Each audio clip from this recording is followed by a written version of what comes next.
Olá, bem-vindos a mais um vídeo do Livre Café. Hoje o nosso assunto aqui é o conto Kew Gardens, da Virginia Woolf. Estou fazendo esse vídeo porque faz parte do projeto Clube de Leitura Virginia Woolf e nesse mês nós escolhemos 2 contos da autora para ler. Então este vídeo é sobre o segundo conto, Kew Gardens, que tem um pessoal muito bacana lendo, comentando no grupo de leitura, comentando nas redes sociais. Então se você quiser saber mais, tem os links aqui embaixo, ou você pode buscar pelas hashtags Clube de Leitura Virginia Woolf, tudo abreviado conforme está aparecendo aqui na tela, ou também lendo Virginia Woolf. Para falar desse conto, eu gostaria, a princípio, de ler o início dele, tá? Porque ele é um conto, como o título sugere, que é mais importante o cenário, né, e o que ele faz com os personagens do que os personagens nesse cenário. Porque a gente tem um jardim, o Kew Gardens, que é um jardim famosíssimo de Londres. A Virginia Woolf adorava passear por jardins, então ela escolheu Kew Gardens, né, para registrar neste conto a beleza da natureza e o envolvimento dos personagens, né, em relação à natureza. É um ponto um pouco diferente, porque a tendência de quando um autor vai escrever uma história é sempre buscar as pessoas dentro de um cenário e não o cenário dentro das pessoas. Então a Virginia Woolf ela parece que faz ao contrário aqui, porque Kew Gardens é como se fosse também um personagem da obra. Esta primeira frase, que está na página 115, fala muito bem sobre o conto. Eu vou ler aqui para vocês. A brisa então soprou ligeiramente mais forte, e a cor, sendo esbatida para cima, desapareceu pelo ar, pelos olhos dos homens e mulheres, que andavam em julho por Kew Gardens. Então o conto, de um jeito despretensioso, né, e também sutil, né, é como se você pegasse uma pétala de flor e tentasse sentir aquela textura da pétala, que é muito gostosa. Ele acaba mergulhando em algumas pessoas, né? Só que o foco principal aqui é o próprio cenário e a natureza e o envolvimento da natureza com as pessoas. Então você vai ter aqui o verde da grama, as árvores, as folhas. Ela fala muito aqui do canteiro de flores, então tudo fica meio que concentrado nesse canteiro de flores.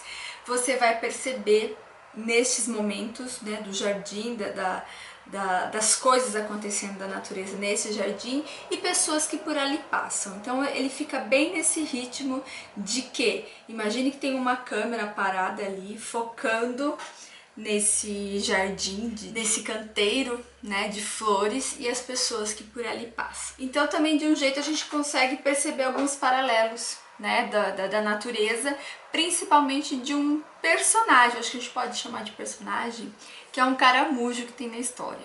Esse caramujo ele vai aparecer em vários momentos, né, sempre intercalando ali quase quando aparece um personagem ou outro. O primeiro casal que a gente vai conhecer, ele é um casal então que a gente sabe o nome dos dois, é o Simon e a Eleanor.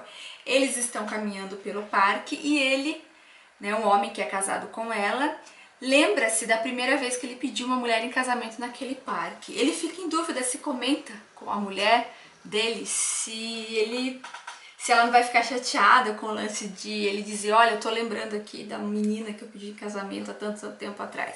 Mas ele acaba comentando com ela e ela fala algo que eu acho também muito importante pra gente compreender o conto como um todo. Ela fala o seguinte: mas por que me importaria, Simon? Não pensamos todos nós no passado, num jardim com homens e mulheres sob as árvores? Não são eles o nosso próprio passado? Tudo que resta dele, esses homens e mulheres, esses fantasmas que jazem sob as árvores, nossa felicidade, nossa realidade? Então ela é uma mulher ali que a gente conhece quase nada, assim como todos os personagens que vão passar por aqui, mas eles ganham essa expressividade porque estamos falando de pensamentos profundos a partir de um passeio no jardim. Interessante que na sequência ela comenta, né, do que ela estava lembrando também, então ela também se remete ao passado, só que para ela aquele jardim traz a lembrança do primeiro beijo, só que não é um primeiro beijo romântico e singelo, ela lembra de um beijo que ela recebeu na nuca de uma senhora, uma velha, inclusive que ela fala que essa velha tinha uma verruga na ponta do nariz que faz a gente lembrar de bruxa e tal, enfim, é um momento que eu acho engraçado no conto. Tem algumas pessoas que ficam extremamente intrigados com esse negócio da velha ter beijado a nuca dela e tal, mas não sei, eu acho que é mais um sentido gracioso do que qualquer coisa além disso, mas enfim, eu ainda vou na linha de que aquele pensamento foi mais pra divertir e pra ser engraçado do que qualquer outra coisa. No segundo momento, então, como se esses personagens tivessem saído ali daquele cenário, né, daquela cena do canteiro de flores, a gente vai ter também alguns outros personagens passando. Então o que vai ter? Vai ter um homem que ele tá com um amigo dele, esse amigo dele vê fantasmas e conversa com esses fantasmas, com esses espíritos. Vai chegar um momento que ele vai precisar puxar o amigo dele como se trouxesse o amigo dele de volta para a realidade.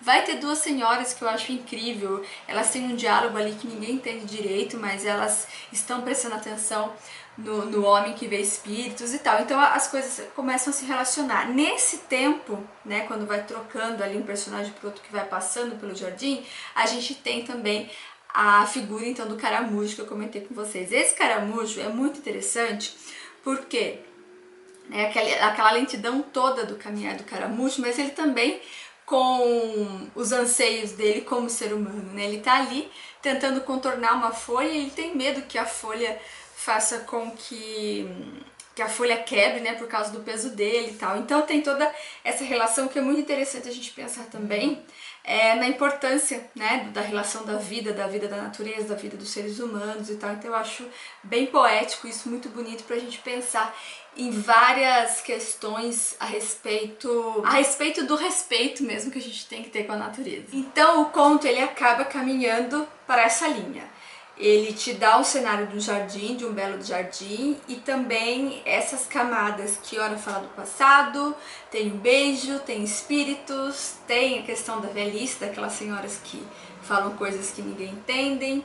Tem também a vontade de tomar um chá, tem uns jovens casais que passeiam por ali, estão preocupados com o chá, com o preço do chá e tal. Então são coisas bem do cotidiano, bem simples, né?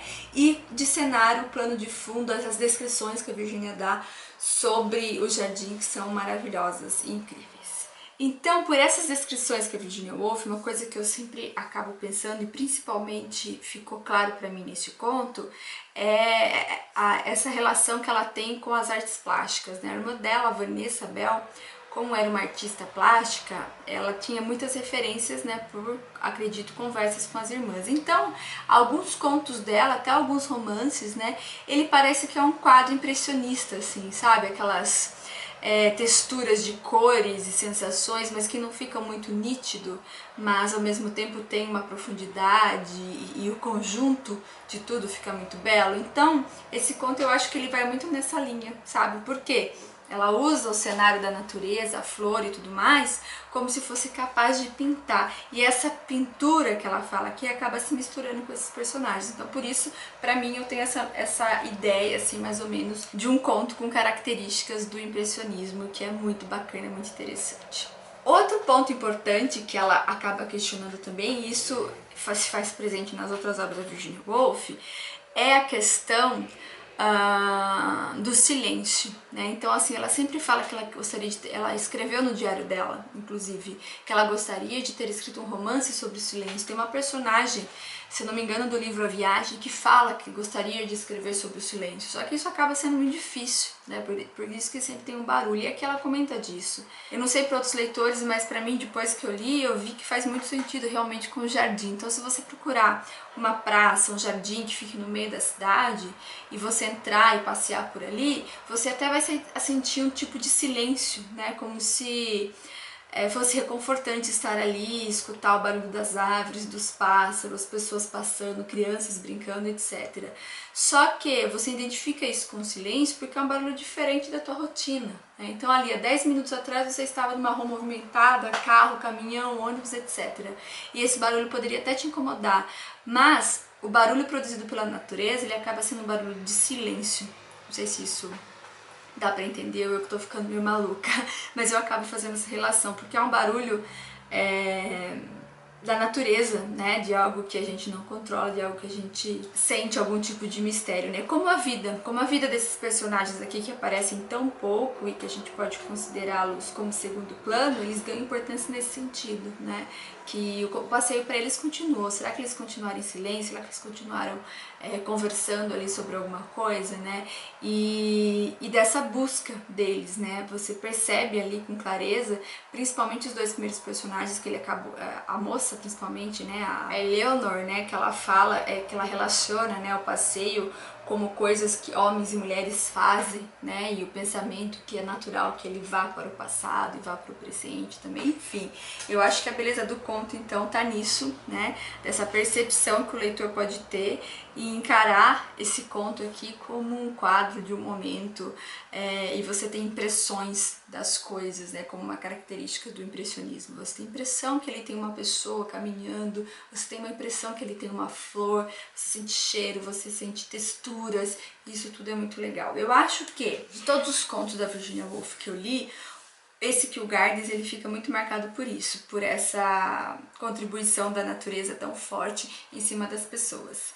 E é também uma característica que a gente vai ver depois em outros trabalhos da Virginia Woolf. Enfim, foi legal reler esse conto. De novo, eu li nessa edição aqui da Kozak. Eu mostrei pra vocês no outro vídeo que eu comprei essa edição aqui, tá? A Casa Assombrada e Outros Contos. Eu comprei no sebo, mas a tradução daqui eu não achei tão boa, tá? Essa tradução aqui é mais antiga, então é uma tendência a gente acabar estranhando algumas coisas. Essa tradução é de José Antônio Arantes, essa daqui é do Leonardo Frois.